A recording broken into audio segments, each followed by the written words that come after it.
नमस्कार, आप देख रहे हैं सी न्यूज़ भारत और मैं हूं आपके साथ नंदिनी। वक्त हो चुका है न्यूज़ बुलेटिन का और इस न्यूज़ बुलेटिन में हम जानेंगे कहां कांग्रेस के कार्यकर्ताओं ने किया विरोध प्रदर्शन, कहां अधूरी पड़ी सड़क की जर्जर पुलिया में ट्रक फंसा और कहां दुकान से चोरी करते हुए मां बेटे को जनता ने पकड़ किया पुलिस के हवाले।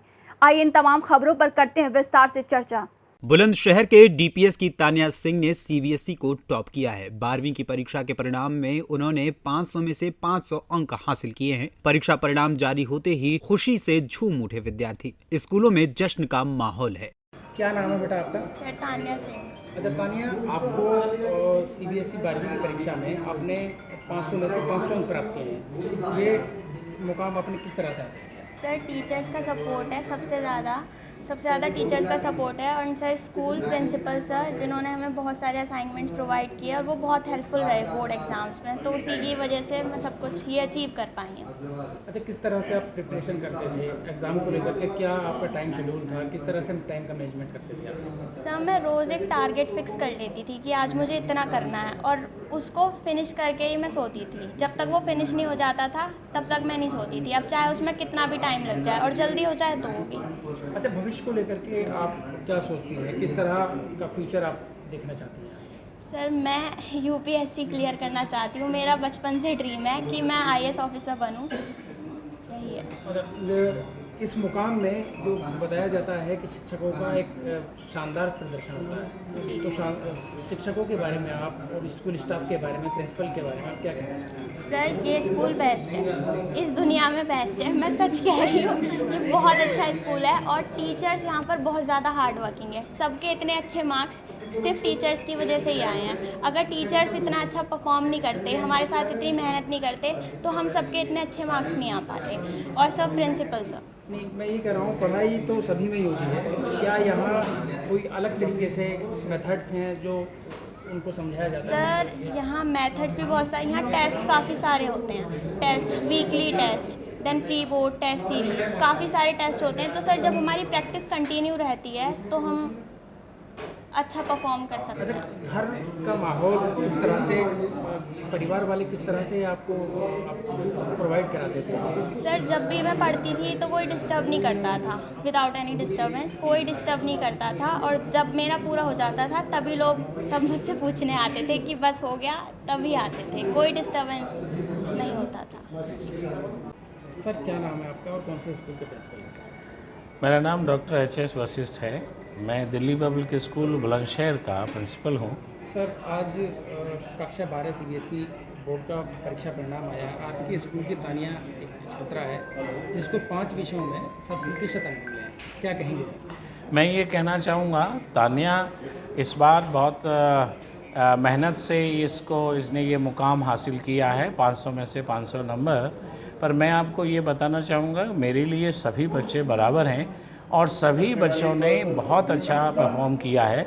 अगर मान लीजिए किसी बच्चे का 1 नंबर कम है, उससे ये कभी फ़र्क नहीं पड़ता कि एक जो है बच्चा बहुत अच्छा है और दूसरा जो है कम अच्छा है, ऐसा नहीं है। मेरे स्कूल में ये रिजल्ट पिछले 3 साल से लगातार है और हम पिछले 3 साल से सीबीएसई टॉपर रहे हैं, जिसमें कि बच्चों के 500 में से 500 नंबर आए हैं। और मेरे यहाँ जो आसपास जो बच्चियाँ खड़ी हैं, इनके 499 मार्क्स हैं आउट ऑफ 500। तो मेरे लिए ये सभी बच्चे 500 में से 500 हैं और सबका परफेक्ट स्कोर है और मुझे बड़ी खुशी है और प्रसन्नता है। सर तानिया के विषय में अगर मैं आपसे पूछूं कि तानिया के पास 6 सब्जेक्ट थे, 5 सब्जेक्टों में उसको 100/100 मिले हैं और एक सब्जेक्ट में उसके 98% है, तो आप कैसे कैटेगराइज करेंगे कि ये ही टॉपर है? मैं इसको, क्योंकि सीबीएसई में पास होने के लिए और जो मिनिमम सब्जेक्ट होते हैं जिसमें इंग्लिश कंपलसरी होता है, वो 5 सब्जेक्ट होते हैं, तो इसके फर्स्ट 5 में 5 में 500 में से 500 नंबर हैं। इसीलिए मैं कहूँगा कि ये बच्चे के जो है इसी इज़ द टॉपर और इसके 500 में से 500% मार्क्स हैं। एक इसने एडिशनल सब्जेक्ट लिया हुआ है, मान लीजिए उसमें अगर नंबर कम है तो उससे फर्क नहीं पड़ता। अच्छा, किस तरह का माहौल बच्चों को दिया जाता है, स्टूडेंट्स को दिया जाता है? बस मैं यही कहूँगा कि हमारे यहाँ सभी टीचर्स खेल खेल में ही बच्चों को पढ़ाते हैं। एक्सपीरियंशियल लर्निंग पे काफ़ी ध्यान दिया जाता है तथा बार बार टेस्टिंग और उनकी समस्याओं का समाधान ये एक सबसे बड़ा जो है प्लस पॉइंट है कि जब किसी बच्चे को कोई प्रॉब्लम होती है तो उसको एटलीस्ट एड्रेस किया जाए, वो एक इम्पॉर्टेंट बात है। बुलंदशहर से सीनियर संवाददाता नितिन सिंह राजपूत की रिपोर्ट। जुन्नारदेव नगर पालिका क्षेत्र अंतर्गत वार्ड क्रमांक संख्या 7 सिनेमा रोड पर नगर पालिका अध्यक्ष के मकान के कुछ ही दूरी पर अधूरी पड़ी जर्जर सड़क की पुलिया में ट्रक का पिछला चक्का फंस जाने से ट्रक पलटने से बाल बाल बच गया, जिसमें कि चालक एवं परिचालक सवार भी बच गए। वार्ड वासियों की माने तो जर्जर पुलिया के कारण आए दिन हादसे होते रहते हैं, किंतु आज तक किसी भी जनप्रतिनिधि ने इस ओर ध्यान नहीं दिया, जबकि इसी मार्ग पर नगर पालिका अध्यक्ष सहित कई जनप्रतिनिधि निवास करते हैं। वहीं वार्ड वासियों ने नगर पालिका प्रशासन से जल्द ही इस पुलिया की मरम्मत कराने की मांग की है। क्या समस्या?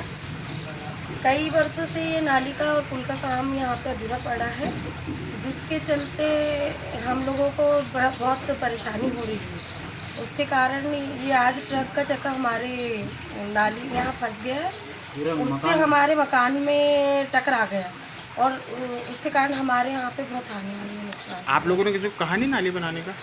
नहीं, वो तो हमेशा बोलते हैं, सभी लोग बोलते हैं कि होने वाला है, काम होने वाला है, पर आज तक बहुत दिनों से हुआ नहीं। तो ये हमारे घर में हमेशा यहाँ से परेशानी होती है निकलने में। ये बिल्कुल हमारा घर कॉर्नर पे है, तो वो टकरा के हमारे घर में बहुत सारा नुकसान हो गया। क्या नाम लिखते हैं? मैं कंचन बनी विवाह। जुन्नारदेव से कैमरामैन शानू के साथ सीनियर संवाददाता वीरेंद्र अग्रवाल की रिपोर्ट। मामला गोवर्धन कस्बे के अंतर्गत सोख अड्डा चौराहे का है, जहां मां बेटे दुकान पर जाकर ग्राहक बनकर सामान को देखते हुए मौके का फायदा उठाकर सामान चोरी कर लिया करते थे, जिसको आज स्थानीय लोगों ने पकड़कर थाना गोवर्धन पुलिस के हवाले कर दिया। आपको बता दें कि ये दोनों मां बेटे दुकानों से पीतल के गोपाल जी खिलौने तथा महिलाओं के सामान को मौके का फायदा उठाकर चुरा लिया करते थे, जिनके बैग से कई दुकानदारों का सामान भी बरामद किया गया है। वहीं अब पुलिस पूछताछ में जुटी है। क्या नाम है आपका? किशोर। अभी यहाँ पे एक चोर को पकड़ा गया था, क्या वारदात थी वो? चोर चोरी करने वाले थे, दो हैं, एक लेडीज है, एक वो उसमें लड़का है साथ में जी। और वो यहाँ से गोपाल जी उठाए उन्होंने, उसके बाद वो आगे भी और चोरी किए, तो वैसे वापसी लौट रहे थे वो लोग, हमने उनको पहचान लिया, कैमरे में हमने देख लिया, तो उनको यहाँ उनको पकड़ के पुलिस के हवाले कर दिया। मथुरा से सीनियर संवाददाता विष्णु की रिपोर्ट।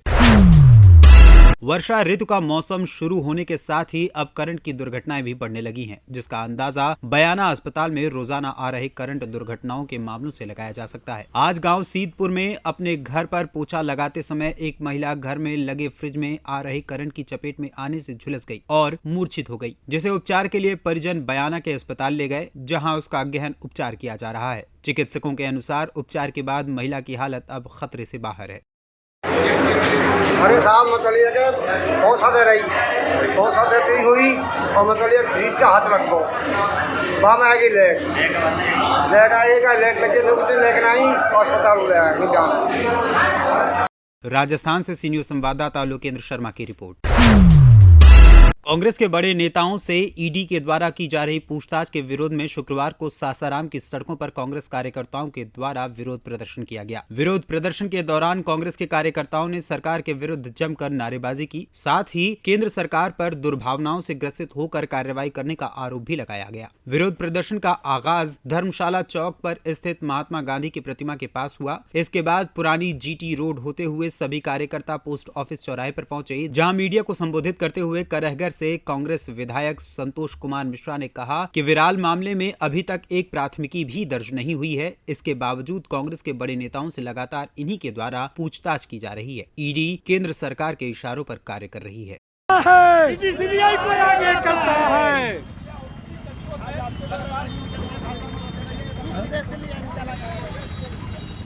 केंद्र सरकार जो मुख्य मुद्दे हैं इस देश में, बेरोजगारी है, महंगाई है, पेट्रोल डीजल खाद्य पदार्थों के दामों पर जो जीएसटी अभी लगाया है, जो धर्म के माध्यम से धर्म के को हथियार बनाकर लोगों में जो विभाजन कर रही है, उन सब चीज़ों को और ईडी सीबीआई का खास तौर से विपक्षी दलों के नेताओं पर उनका दुरुपयोग करके उन्हें अपना तोता बनाकर और उनसे उनके ऊपर जो उनसे पूछताछ की जा रही है, उनको हरास करने की कोशिश कर रही है, उसके विरोध में ये हमारा आक्रोश मार्च।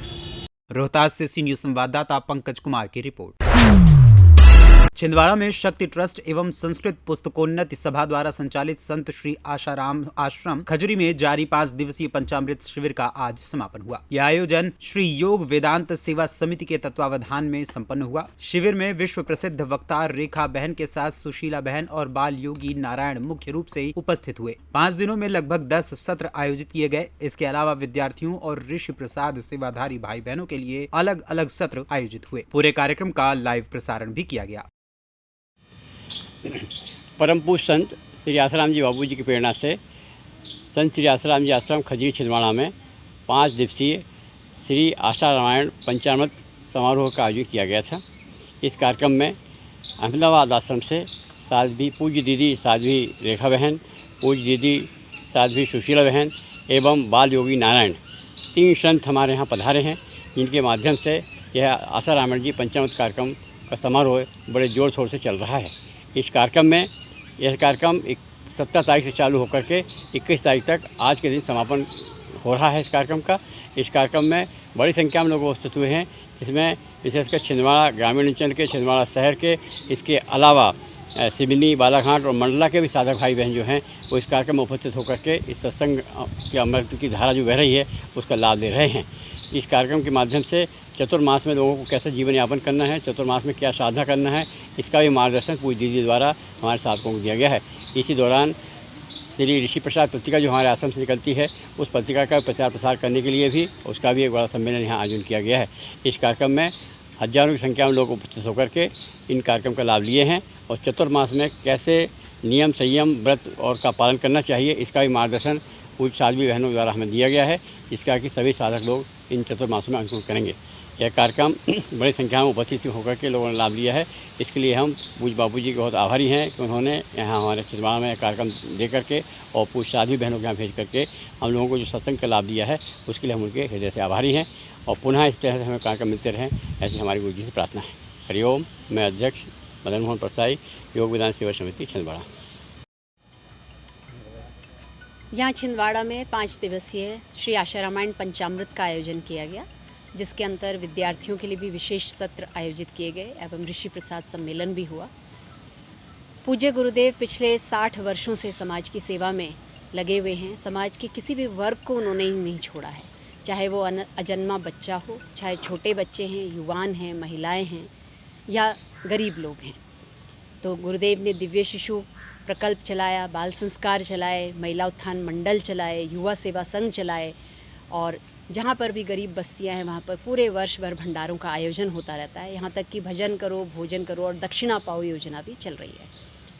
तो अभी छिंदवाड़ा में इस विशेष श्री आशा रामायण पंचामृत का आयोजन हुआ है, जिससे कि इस चतुर्मास के अंदर लोगों के अंदर भक्ति बढ़े, अपनी सनातन संस्कृति के प्रति जागृति आए, संतों का हमारे जीवन में क्या महत्व है उसके बारे में वो लोग जानें।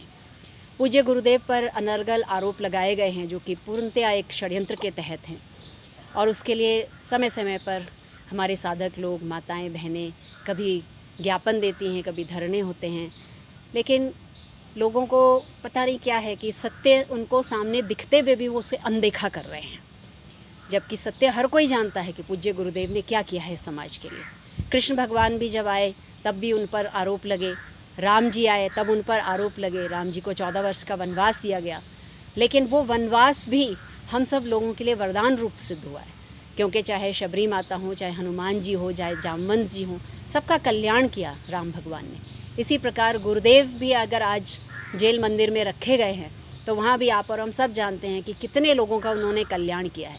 कितने कैदी हैं जिन्होंने श्री आशा रामायण जी का पाठ किया वो वहाँ से छूट गए, कितने हैं जिनको गुरुदेव ने प्रसाद दिया वो वहाँ से छूट गए। तो आप और हम जानते हैं अच्छी तरह से कि गुरुदेव अगर चाहें तो वो आज ही इसी समय आ सकते हैं। उनकी जीवन यात्रा को अगर हम देखें कितने चमत्कार हैं उनके अपने जीवन में और साधकों के जीवन में भी। तो वो तो संत महात्मा होते हैं जो कि प्रकृति में या इस जगत के विधान में हस्तक्षेप नहीं करते हैं, नहीं तो उनके लिए कुछ भी असंभव नहीं है।